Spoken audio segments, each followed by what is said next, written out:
La yukallifullahu nafsan illa wus'aha. Terus ada doa, Rabbana la tu'akhidna in nasina aw akhtana, Rabbana wa la tahmil alaina isran kama hamaltahu 'alal ladzina min qablina, Rabbana wa la tuhammilna ma la taqata lana bih.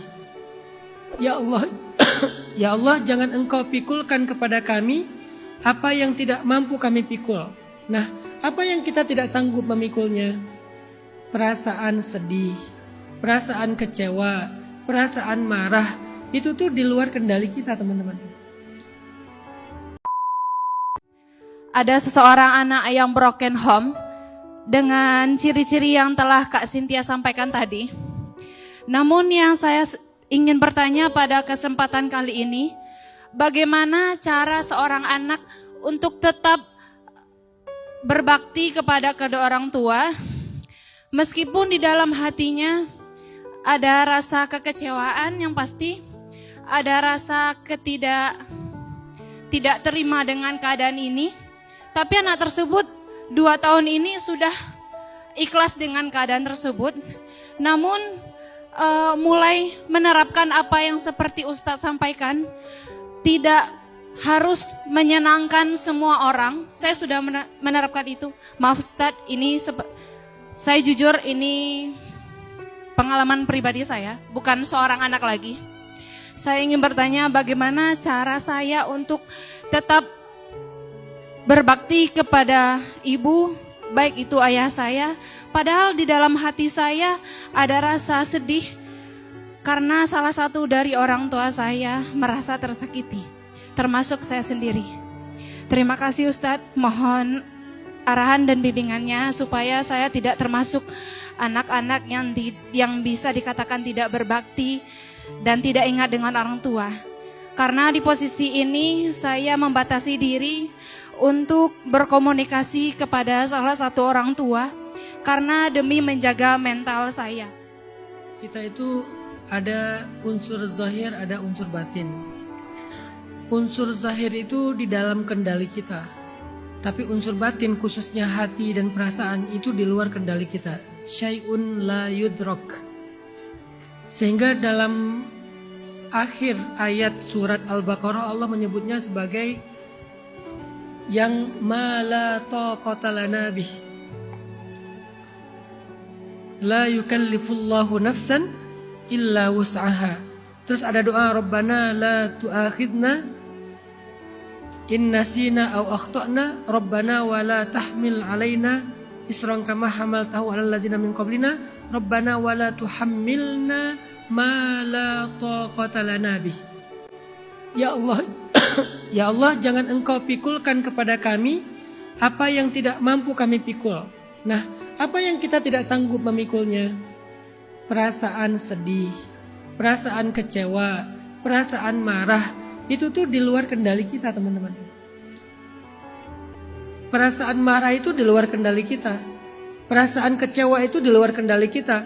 Perasaan sedih itu di luar kendali kita. Bahkan Nabi Muhammad SAW pun pernah sangat marah dan sedih kepada seorang sahabat yang bernama Wahsy, karena dia dulu yang membunuh Hamzah di dalam perang Uhud. Setelah Wahsy masuk Islam, Nabi tetap menunaikan hak-haknya Wahsy. Nabi menerima Islamnya Wahsy, tapi Nabi bilang, Wahsy, kalau kamu bisa menghindar dari aku, menghindarlah. Kenapa? Apakah Nabi dendam? Enggak. Tapi setiap kali melihat wajah Wahsy, Nabi selalu terngiang-ngiang dengan kejahatannya ketika membunuh Hamzah. Ini artinya bahwa ada hal di luar kendali kita, yaitu urusan batin, urusan perasaan, urusan hati, urusan marah, urusan sedih, itu di luar kendali kita. Sama seperti ketika Nabi bersikap adil kepada istri-istrinya. Setelah Nabi memberikan nafkah zahir kepada istrinya, harta, jadwal harinya, Nabi kemudian berdoa kepada Allah dengan kalimat gini, Ya Allah, aku sudah memberikan apa yang menjadi kewajibanku kepada mereka secara adil. Maafkanlah aku jika tidak mampu adil dalam hal yang aku tidak mampu. Maafkanlah aku jika tidak adil dalam hal yang aku tidak mampu. Apa yang gak bisa adil? Perasaan. Kalau urusan nafkah, urusan zahir, urusan dunia bisa adil, tapi urusan perasaan gak bisa adil. Nah begitu juga kita ke orang tua. Kak Winda tetap berbakti secara zahir kepada ibu atau ayahnya. Tapi urusan bahwa di dalam hati masih ada rasa marah, masih ada rasa kecewa, itu di luar kendali Kak Winda dan itu gak salah. Selama Kak Winda gak menampakkan itu secara berlebihan yang membuat mereka susah. Simpan aja sendiri. Tapi ketika mereka butuh sesuatu, Kak Winda tetap tunaikan. Walaupun di hatinya masih ada marah, kecewa, sedih, sakit. Karena perlakuan di masa lalu dan itu gak mudah untuk dilupakan. Luka itu butuh waktu untuk sembuhan gitu kan. Tapi tetap berikan hak mereka secara zahir, bukan secara batin. Maka kalau kita sudah menunaikan kewajiban-kewajiban zahir, insya Allah kewajiban kita sudah selesai. Adapun kewajiban batin itu di luar kendali kita. Namanya syai'un la yudrak ma la taqata lana bih. La yukallifullah. Allah tidak membebankan seseorang di luar batas kendalinya. Itu maksud ayat. Jadi ayat itu bukan tentang musibah. Ayat itu tentang mengendalikan diri kita. Allah tidak akan membebankan hukum ataupun dosa terhadap apa yang kita nggak mampu secara batin. Yaitu marah tadi, sedih tadi, kecewa tadi, itu kita nggak mampu. Butuh waktu untuk bisa selesai dengan hal itu. Kemudian bagaimana dengan menjaga jarak, kata Kak Winda tadi. Tergantung alasannya. Kalau ketika kita intens dengan mereka justru banyak mudorotnya. Misalnya ada tipe ayah atau tipe ibu, setiap ketemu pasti dia marah-marah, pasti dia mencela, pasti dia mengutuk, pasti dia memfitnah dan segala macam. Kalau ibunya kayak gini atau ayahnya kayak gini, maka menjaga jarak untuk terhindar dari keburukan-keburukan adalah sah, boleh.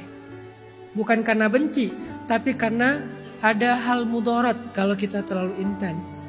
Dan Allah nyuruh kita untuk wazarhum, tinggalkan mereka. Fasbir ala ma yaqulun wahjurhum hajran jamila. Al-Muzammil ayat 10. Bersabarlah terhadap ucapan mereka dan wahjurhum, tinggalkan mereka. Hijrah artinya tinggalkan di sini itu bukan tinggalkan seutuhnya, tapi jaga jarak dengan mereka. Supaya apa? Menghindari keburukan-keburukan yang terjadi kalau kita ketemu. Kalau itu alasannya boleh. Bukan berarti ninggalin sama sekali ya. Jarang aja gitu komunikasi. Kenapa? Setiap komunikasi dicela, dikutuk, dihina, diungkit-ungkit, disakiti secara lisan. Jadi kayak abusive sifatnya gitu ya. Kalau alasannya itu boleh hijrah, menjaga jarak. Tapi kalau alasannya dendam, jangan. Walaupun kita tetap maksain ketemu, walaupun hati kita belum selesai. Tapi kalau alasannya mudarat boleh. Kurang lebih seperti itu Kak Winda. Allahu a'lam.